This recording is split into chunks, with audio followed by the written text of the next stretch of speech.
Welcome to another episode of Fantasy News. I am your disheveled goblin host, Daniel Greene, and today we have a special surprise at the end of the video. Don't go ahead and skip to it. Don't be a fuddy-duddy. Don't ruin the fun, okay? Buckle up, hold your horses, because we have quite a bit of fantasy news to get to today. First, we're going to have the hard-hitting, heavy, intense fantasy news of the day, transitioning into a bit of a rant ramble. We're going to have a fantasy news conspiracy theory, and then we're going to finish off with the more semi-loosely related to the fantasy genre news. And let's go ahead and jump on into that. Orbit Books has apparently acquired the rights to the Reborn Empire series by Devin Madsen. The first book was released in 2018 and had quite a bit of success for a self-published fantasy book, being a finalist in Mark Lawrence's self-published fantasy blog-off. The first book, We Ride the Storm, has definitely been making waves. It's actually on my TBR for this year as well. So I'm excited to see this level of success coming to a self-published author. It's cool to see this kind of step-by-step. It came out, it was well received, it had this notable performance in a competition, and then a publisher comes along and propels the author, hopefully, to new heights. This apparently has been a 7-book deal with Orbit Books, and I'm very excited to see this fantasy epic come to life. And you know I gotta hit him with that Wheel of Time news. I can't wait. It's time for it. Well, we have our casting for Liana Sedai. Jennifer Chion Garcia will be playing the number 2 to our Amerlin seat. She seems to be very excited for the role, posting on her social media accounts Wheel of Time related content several times, or just having Wheel of Time books on her person in posts. We also saw her with a copy of New Spring, which had several people going, why New Spring?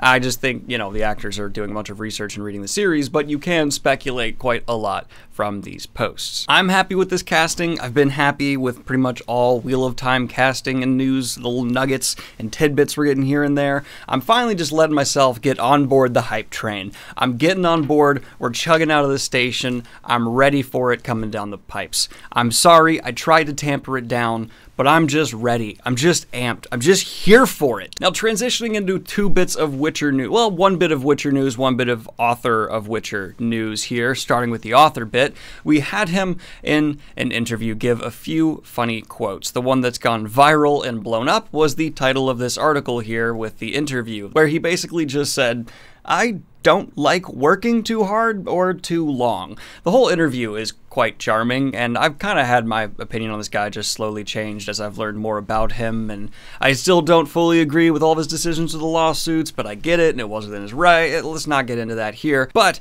I do think it's a nice, charming interview, and if you'd like to see it, of course, link right down there in the comments below. And the reason he's saying that exact quote is they were asking how involved he was with the production, and his response was like, not very at my own request, because I don't like to work, and that, to me, is hilarious. And if you'd like to see any of the articles I talk about here today, of course, I take the time to source them right down there, and while you're down there, check any of them out. If you wouldn't mind hitting that like button, I gotta say this because on YouTube, I basically will starve to death if you don't hit the like button, so I'd appreciate it. I'm sarcastic right now. I won't die. I'll probably be doing okay still, but it would indeed help me a smidge more if you'd hit that little like. Or is it over here? There's one YouTuber I saw who pointed up. That was just weird. But when it comes to the actual bit of Witcher news we have, this is where I'm putting on my Sherlock Holmes cap, and we're gonna have a bit of a Witcher fantasy news conspiracy theory. So, in the last couple of weeks here on Fantasy News, we've covered the fact that someone tweeted at Mark Hamill, hey, you should play Vesemir. And Mark Hamill's like, I'm down. Get in touch with my agent. And then the showrunner for the Witcher TV show came out and said, I would love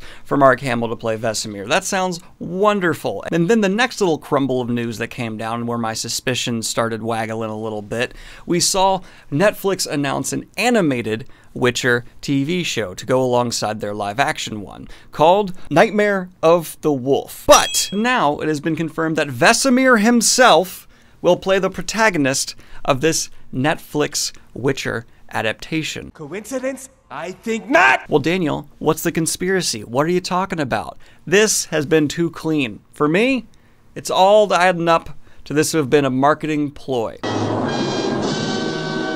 Mark Hamill has probably agreed to be a part of this show quite a while ago. They then had it set up where the fans were baited into hyping Mark Hamill as Vesemir, so then the show could announce that Mark Hamill has agreed to be Vesemir to get everyone super excited for this additional Netflix Witcher adaptation. Am I crazy?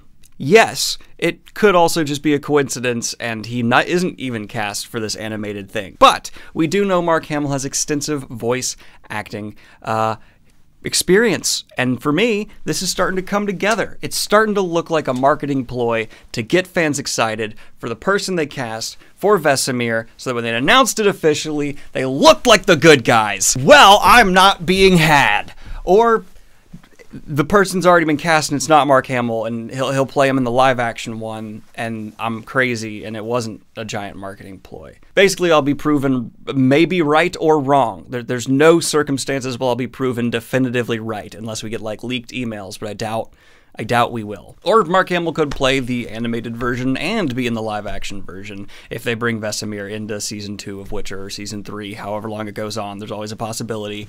I don't know. I'm just curious. What do you think in the comments down below? Am I nuts? Well, we know that, but could this be right? Now, that was a lot of fun, and maybe just me being nutty and speculative.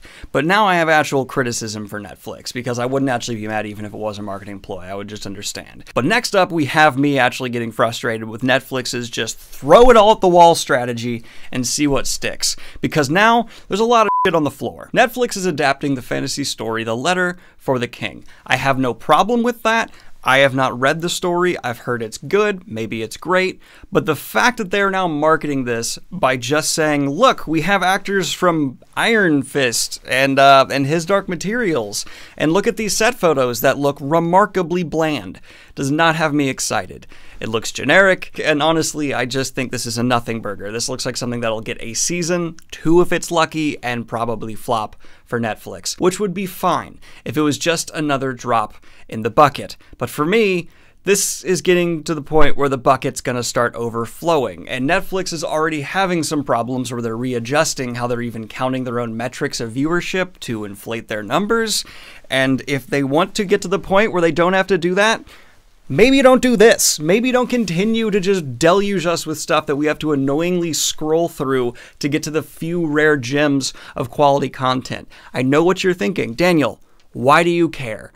Well, because this is a 1-2 punch. It's not just this kind of more bland looking thing. We also have them doing something much worse. Netflix dropped a trailer for its new Ghost in the Shell adaptation. Now, when I say Ghost in the Shell, what comes to mind? Not the Scarlett Johansson movie, the 1995 adaptation of the manga that was an incredible visual experience, a great story, and a just all-around holy crap, well done adaptation of the manga. One of the things it was most notable for, well, the manga's even noted for this as well, but the movie even more so, was its incredibly striking visuals. So Netflix is now adapting this again in animation, not live action. That's cool. Problem: it looks like crap. It looks like one of those really cheap, low-budget, 3D animated things, and the dislike ratio reflects that. In fact, the highest voted comment on this trailer on the official Netflix account where they dropped this trailer is, "This looks like one of those 3D animated porn ads." And I agree. It looks really, really bad.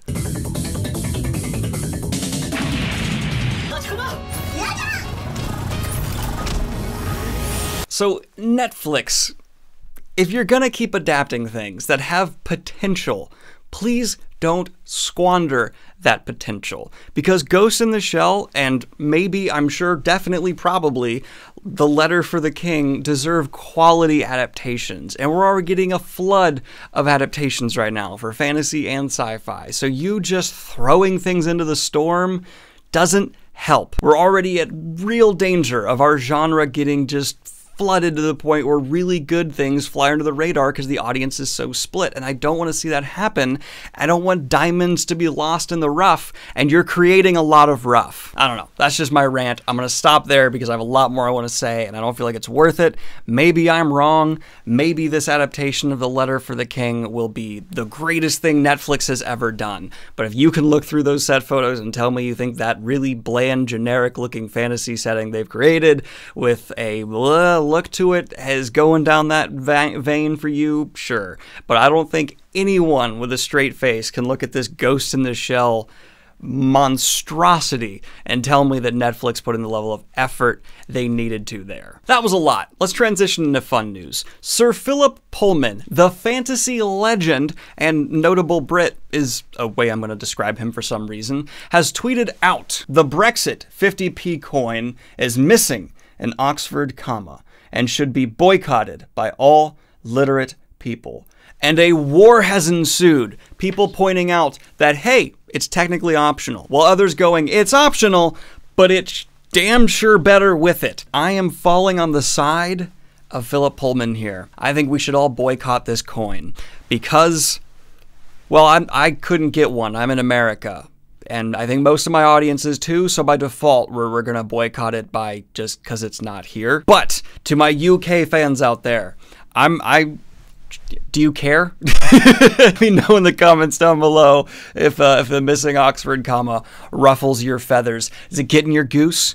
Is it getting your Untitled Goose Game? Let me know in the comments down below because I need help in those analytics. Okay, let's go ahead and get in some quickie news here. Lucasfilm may release a director's cut of Star Wars: The Rise of Skywalker because Star Wars has an amazing history of releasing alternate versions of films, so let's just add that. Universal and Blumhouse are developing a new The Thing adaptation from the original expanded story, because it's a great idea to readapt things that have already been adapted super well. It's not like The Thing was already adapted again after the masterpiece, and that was done terribly. But Daniel, there was also a The Thing adaptation before the one that was really great. Right, and the one before it wasn't that awesome. I'm fine adapting things again if the original adaptation wasn't incredible, but now they're adapting it after an incredible adaptation, and that's risky. I'm not saying never do it, I'm just saying it's risky.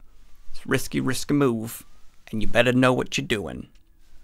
I'm in a weird mood for this episode of Fantasy News, if you cannot tell. We had a trailer drop for the upcoming War of the Worlds adaptation being released in 2020. I've been yelled at by people who have been mad at me for posting like little clips of the trailers in my Fantasy News. I thought it added personality, gave you a little taste of what the trailer was like, but people didn't like that because there were spoilers, they felt like, in the trailer. So I was like, okay, fine, I'll just do screenshots, but people have yelled at me for the screenshots saying, hey, that screenshot told me this about that, and I don't want to know that. So here is the most bland screenshot I could have possibly found in this trailer. It's woman looking concerned, possibly at a screen. You don't know that for sure. If this is a spoiler for you, I will do an even more vague one in the future. But for now, this is the most spoiler-free I could possibly capture.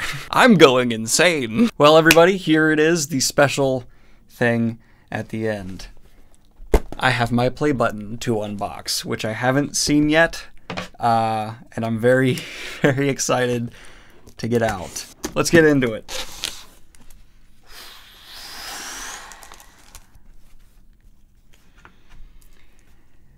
You've just done something that very few YouTube creators accomplish. You had an astonishing 100,000 people subscribe to your channel. We know that numbers on YouTube can get really big, but we hope that you don't lose sight of the reality behind that 6-digit milestone.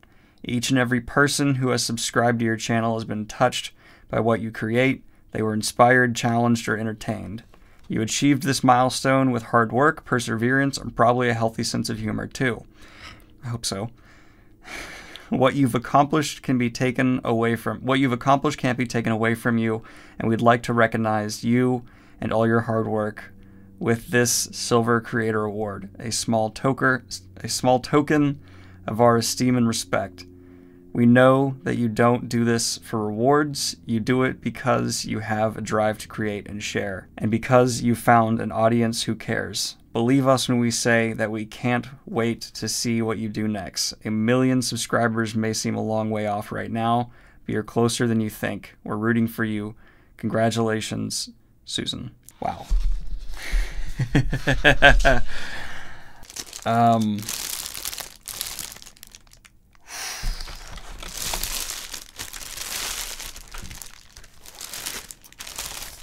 Here is presented to Daniel Greene for passing 100,000 subscribers. Thank you, everybody, because this is something I couldn't have without everyone who hit like, subscribed, shared. I know it's such a cliche, but it's so unbelievably true. This is all of ours, and I don't know, I sound like a crappy Oscar speech right now, so I'm just going to go ahead and say thank you and end it. Oh, the special thank you to you, Nick, especially for starting the Discord server and getting everyone over there to have the constant conversations that are just about all these books and stories we love. So that is a huge thank you to you as well, man. You're a huge monolith in this community, and to every other moderator as well. Man, it's really, really reflective. Can I get you in there? Can I get the camera? There you are. Thanks, everybody. If you'd like to support Fantasy News and see me cover stories you are interested in, just join the Discord server, go to the Fantasy News channel, and just paste in a link there and send it. I will see it and maybe cover it, depending if I like the story or not. There's no other metric besides is it catching my attention or not. Like and subscribe if you have not already. Hit the Patreon if you want to support what I do here. And have a good one, y'all. Peace. And of course, I'd like to record a special shout out to my 2 latest high tier Patreons, Papa, Maku, and Maddie Adams. Thank you guys so much. You should be getting the next short story within the week I have it done. I'm just nervous about releasing it. Have a good one, y'all.